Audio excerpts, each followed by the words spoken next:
प्रिय विद्यार्थियों, हम संक्रमण तत्वों के आज चुंबकीय गुण के बारे में अध्ययन करेंगे। तो ये हम जो प्रॉपर्टी पढ़ रहे हैं संक्रमण तत्वों की, उसमें आज हम चुंबकीय गुण पढ़ेंगे।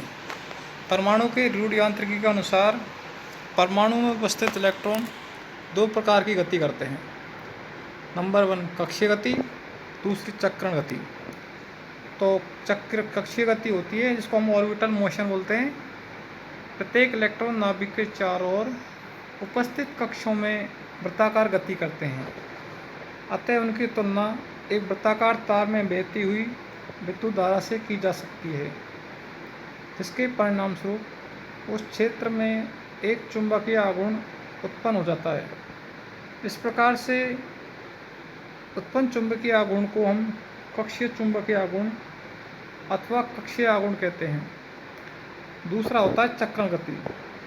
प्रत्येक इलेक्ट्रॉन नाभिक के चारों ओर गति करने के साथ साथ अपने अक्ष पर भी चक्रण करता है, बिल्कुल उसी भांति जैसे पृथ्वी सूर्य के चारों ओर चक्कर लगाने के साथ साथ अपनी दूरी पर घूमती रहती है। इलेक्ट्रॉनों के इस प्रकार के चक्रण के फलस्वरूप कुछ चुंबकीय आघूर्ण उत्पन्न होता है, जिससे चक्रण चुंबकीय आघूर्ण अथवा चक्रण आघूर्ण कहा जाता है। इस प्रकार दोनों प्रकार के चुंबकीय आघूर्णों के कारण प्रत्येक परमाणु एक छोटे चुंबक की भांति व्यवहार करता है। जब किसी चुंबक को दो चुंबकीय ध्रुवों के मध्य रखा जाता है, अथवा यदि किसी चुंबक को किसी चुंबकीय क्षेत्र में रखा जाए, अथवा किसी चुंबक पर यदि बाह्य चुंबकीय क्षेत्र लगा दिया जाए, तो दोनों के चुंबकीय क्षेत्र परस्पर अंतःक्रिया करेंगे। पदार्थ के परमाणु छोटे चुंबक की भांति व्यवहार करते हैं, अतः यदि किसी पदार्थ पर बाह्य चुंबकीय क्षेत्र लगा दिया जाए, तो पदार्थ अपने अक्षीय आघूर्ण व चक्रण आघूर्ण के कारण उस चुंबकीय क्षेत्र के साथ अंतःक्रिया करेगा। संक्रमण धातुओं में मुख्यतः 3 प्रकार के चुंबकीय व्यवहार प्रदर्शित करता है। पहला होता है प्रतिचुंबकत्व, जिससे हम डायमैग्नेटिज्म बोलते हैं। तो डायमैग्नेटिज्म क्या होता है? यदि किसी पदार्थ को चुंबकीय क्षेत्र में रखें, उस क्षेत्र की तीव्रता निर्वात की तुलना में कम हो जाए, तो ऐसा पदार्थ विद्युत चुंबकीय व पदार्थ के इस गुण को प्रतिचुंबकत्व कहते हैं। ऐसे पदार्थ से चुंबकीय बल रेखाएं दूर होने लगती है, अतः ऐसा पदार्थ चुंबकीय क्षेत्र से प्रतिकर्षित होने लगता है। इसी प्रकार से यदि ऐसे पदार्थ की एक छड़ को चुंबकीय क्षेत्र में मुक्त अवस्था में लटकाया जाए, तो वह चुंबकीय क्षेत्र लंबवत दिशा में व्यवस्थित होने लगती है। तो ये हम डायग्राम के द्वारा समझ सकते हैं।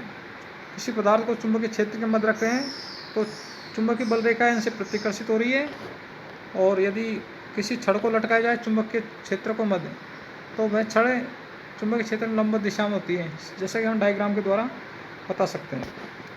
यदि किसी क्षेत्र में 2 युग्मित इलेक्ट्रॉन हो, तो उसका चक्रण विपरीत दिशा में होता है, +1 + 1/2 व -1/2।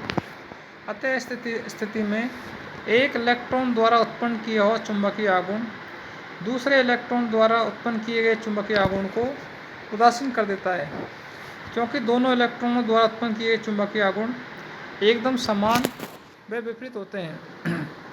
फलतः ऐसे यौगिकों के परमाणु चुंबकीय आघूर्ण का मान 0 होता है। प्रतिचुंबकत्व का गुण प्रत्येक पदार्थ में पाया जाता है, क्योंकि यह युग्मित इलेक्ट्रॉन का गुण है, और युग्मित इलेक्ट्रॉन प्रत्येक पदार्थ में होते हैं। जिनमें केवल युग्मित इलेक्ट्रॉन हो, क्योंकि जिनमें युग्मित इलेक्ट्रॉन भी गुण होंगे, उनमें अनुचुंबकत्व भी होगा। अनुचुंबकत्व व प्रतिचुंबकत्व 2 विपरीत दिशा में कार्य करने वाला गुण है। अनुचुंबकत्व की तुलना में प्रतिचुंबकत्व सदैव बहुत दुर्बल होता है। अनुचुंबकत्व की उपस्थिति में पदार्थ प्रतिचुंबकत्व नहीं दर्शाता है। अब देखो, प्रतिचुंबकत्व न तो ताप पर निर्भर करता है, न ही चुंबकीय क्षेत्र की शक्ति H पर पदार्थ। अब दूसरा होता है अनुचुंबकत्व, जिसको हम बोलते हैं पैरामैग्नेटिज्म। वे पदार्थ जो चुंबकीय क्षेत्र में रखने पर चुंबकीय बल रेखाओं को अपने में से शून्य की तुलना में गुजरने दे, अर्थात जो चुंबकीय बल रेखाओं को अपनी ओर आकर्षित करते हैं, अनुचुंबकीय पदार्थ कहलाते हैं। पदार्थों के इस गुण को अनुचुंबकत्व कहते हैं। एक अनुचुंबकीय पदार्थ चुंबकीय क्षेत्र की ओर आकर्षित होता है, और यदि ऐसे पदार्थ की छड़ को मुक्त अवस्था में दो चुंबकीय ध्रुवों के बीच लटका दिया जाए तो वह दोनों ध्रुवों के बीच में व्यवस्थित होने का प्रयास करता है। जैसा कि हम डायग्राम के द्वारा समझ सकते हैं, यदि किसी पदार्थ में से चुंबकीय बल रेखाओं को गुजारें चुंबक के दो ध्रुवों के मध्य, तो वह चुंबकीय बल आकर्षित होने लगता है। यदि छड़ को हम लटका दें चुंबक के ध्रुवों के मध्य, तो वह छड़ दोनों ध्रुवों के बीच में व्यवस्थित होने लगती है, जैसा कि डायग्राम के द्वारा समझ सकते हैं।